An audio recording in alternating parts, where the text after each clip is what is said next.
হরে কৃষ্ণ। সকলের চরণে জানাই সশ্রদ্ধ প্রণিপাত। আপনাদের সবাইকে জানাই দৈনিক গীতামৃতের 133তম পর্বে সুস্বাগতম, কৃষ্ণপ্রীতি এবং শুভেচ্ছা। দৈনিক গীতামৃতের আজকের এই পর্বে আমি আপনাদের নিকট আলোচনা করব ভগবদ গীতার 3য় অধ্যায়ের সপ্তবিংশ বা 27তম শ্লোক নিয়ে।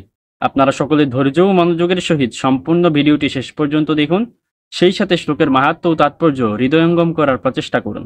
আমি শুরু করছি, আপনারা সাথেই থাকুন।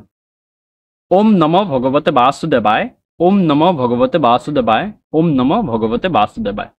শ্রীমদ্ ভগবদ গীতা 3য় অধ্যায় কর্মযোগ। তো শ্লোকটি হচ্ছে ভগবান শ্রীকৃষ্ণের। ওম প্রকৃতে প্রিয়মানানি গুণৈঃ কর্মাণি সর্বশঃ অহংকার বিমূঢ়াত্মা কর্তাহম ইতি মন্যতে। আবার পাঠ করছি। প্রকৃতে প্রিয়মানানি গুণৈঃ কর্মাণি সর্বশঃ অহংকার বিমূঢ়াত্মা কর্তাহম ইতি মন্যতে। অনুবাদ: অহংকারবশত জীব মোহাচ্ছন্ন হয়ে জড় প্রকৃতির ত্রিগুণ দ্বারা ক্রিয়মান সমস্ত কার্যকে স্বীয় কৃত বলে বিবেচনাপূর্বক নিজেকে কর্তা বলে মনে করে। তো এই শ্লোকে ভগবান বললেন যে জীব তার অহংকারের ফলে মোহ দ্বারা আচ্ছন্ন থেকে জড় প্রকৃতির যে 3টি গুণ রয়েছে সেই গুণ দ্বারা ক্রিয়, সেই প্রকৃতি তার ত্রিগুণ দ্বারা যে কার্যগুলো সম্পাদন করে জীব অহংকার বশত এবং মোহ দ্বারা আচ্ছন্ন হয়ে সে কাজগুলো মনে করে সে সমাপন করেছে। অর্থাৎ জীব মনে করে সে নিজে করেছে সবকিছু অহংকার দ্বারা। অর্থাৎ ভগবান প্রকৃতি দ্বারা যে সমস্ত গুণগুলো, যে সমস্ত কার্যসমূহ সম্পাদন করে তাকে নিমিত্ত করে সে সমস্ত কার্যকে মনে করে সে নিজেই করেছে। এটা জীব অহংকার দ্বারা এবং মোহ দ্বারা আচ্ছন্ন হয়ে সেই সমস্ত বিষয় উপলব্ধি করে।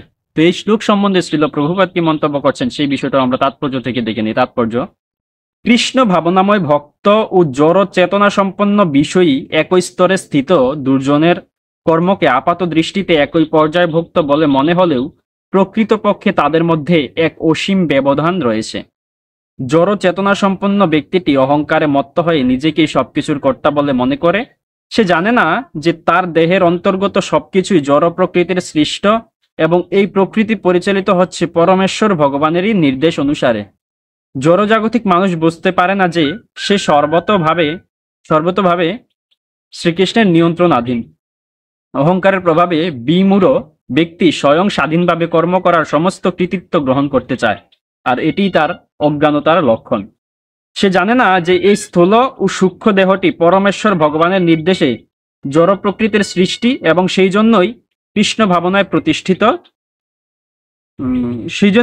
ভাবনায় অধিষ্ঠিত হয়ে তার দৈহিক ও মানসিক সমস্ত কর্ম শ্রীকৃষ্ণের সেবায় নিয়োগ করা উচিত। অজ্ঞ মানুষ ভুলে যায় যে ভগবান হচ্ছেন ঋষিকেশ, অর্থাৎ তিনি সমস্ত ইন্দ্রিয়ের নিয়ন্তা। বহুকাল ধরে ইন্দ্রিয়গুলির অপব্যবহারের মাধ্যমে ইন্দ্রিয় সুখ ভোগ করার ফলে মানুষ বাস্তবিক পক্ষে অহংকারের দ্বারা বিমোহিত হয়ে পড়ে এবং তার ফলে সেই ভগবান শ্রীকৃষ্ণের সঙ্গে তার নিত্য সম্পর্কের কথা ভুলে যায়। তো এই শ্লোক থেকে আমরা এটা বুঝতে পারলাম যে জীব মোহ দ্বারা আচ্ছন্ন হয়ে এবং অহংকার বশত সে সবকিছুর কর্তা হিসেবে নিজেকে মনে করে। সে মনে করে সেই সবকিছু করেছে, কিন্তু প্রকৃতপক্ষে ভগবান সবকিছু নিয়ন্ত্রণ করেন এবং সবকিছু তিনি করান প্রকৃতি দ্বারা, ইন্দ্রিয় দ্বারা এবং আমাদের প্রত্যেকের দ্বারা এগুলো করান। তো বিষয়ী ব্যক্তিরা, অজ্ঞানী ব্যক্তিরা, মোহাচ্ছন্ন এবং অহংকারী ব্যক্তিরা তারা মনে করে তারা সবকিছু করে, কিন্তু পক্ষান্তরে যারা জ্ঞানী ব্যক্তি, যারা মোহমুক্ত, অহংকার মুক্ত, তারা মনে করে সবকিছুই ভগবান করেছেন প্রকৃতির দ্বারা, তাকে দিয়ে ভগবান করিয়েছেন এটা মনে করে। তো আজ এতটুকুই। এতক্ষণ ধৈর্য ধরে এবং মনোযোগ সহকারে আমাদের সাথে থাকার জন্য এবং গীতামৃত শ্রবণের জন্য আপনাদের সবাইকে অসংখ্য ধন্যবাদ এবং বিশেষ কৃতজ্ঞতা জানাচ্ছি। এই শ্লোক পাঠে, উচ্চারণে, অনুবাদ প্রকাশে, তাৎপর্য বিশ্লেষণে কিংবা মন্তব্য